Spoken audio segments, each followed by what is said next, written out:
कल्याण डोंबिवली महापालिकेच्या महापौरपदी हर्षाली थविल चौधरी या विराजमान झाल्यात। आज त्यांचा पहिला दिवस आहे। या ठिकाणी काही वेळापूर्वीच खासदार श्रीकांत शिंदे यांच्या उपस्थितीत त्यांनी हा पदभार स्वीकारला। ताई, काही दिवसांपूर्वी तुमची चर्चा होती, तुम्ही महापौरपदासाठी उमेदवारी दाखल केली, आज बिनविरोध निवडून आलात आणि आज या खुर्चीवर बसलात, काय कसं वाटतं तुम्हाला?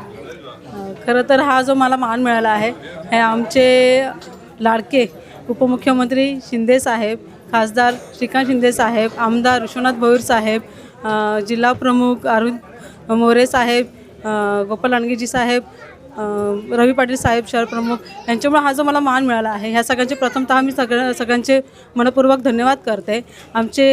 माझे जे माझे गुरु आहेत दुर्योधन पाटील साहेब, खरं तर मी यांचाही मनपूर्वक धन्यवाद करते की त्यांच्यामुळे मी आज हे 2 टर्म मी निवडून आलेले आहे। आणि हा मोठा मान त्यांचं एक स्वप्न होतं की मला हर्षालीला त्या ठिकाणी बघायचं, आपल्या अप्रभाग क्षेत्रातून हर्षालीच होईल।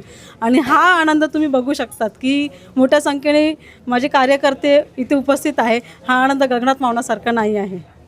खासदार श्रीकांत शिंदे यांनी देखील तुमची भेट घेतली, काय सल्ला दिला, काय मार्गदर्शन केलं? साहेबांनी मला एवढं सांगितलं की इथून पुढे हा कारभार व्यवस्थित सांभाळ आणि प्रशासन आणि आपलं जे पक्ष किंवा आमचं शासन याच्यामधलं तू दुवा आहेस, तर तू हा व्यवस्थित असे सगळे कामं मार्गी लाव।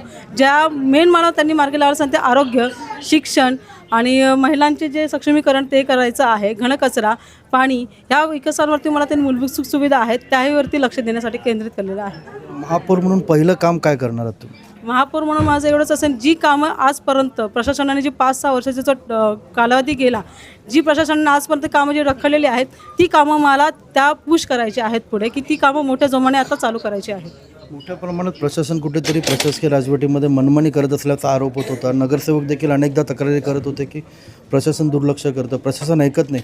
आत्ता तुम्ही महापौर पदाचे पदभार घेतला आहे, काय सांगाल, काय आव्हान कराल?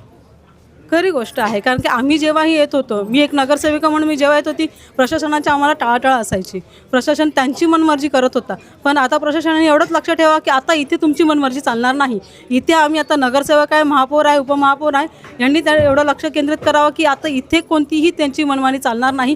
काम पदभार हे आम्ही बघणार, आता काय कामं करायची काही नाही करायची याचा आम्ही निर्णय घेणार, आता ते नाही घेणार। त्यांनी फक्त प्रशासनाचंच काम करावं, कुठून त्यांनी फक्त कल्याण डोंबिवली महानगरपालिकेमध्ये जी सुखसुविधा कुठून द्यायची, कशी द्यायची, फक्त त्यांनी ती कामाकडे लक्ष केंद्रित करावं।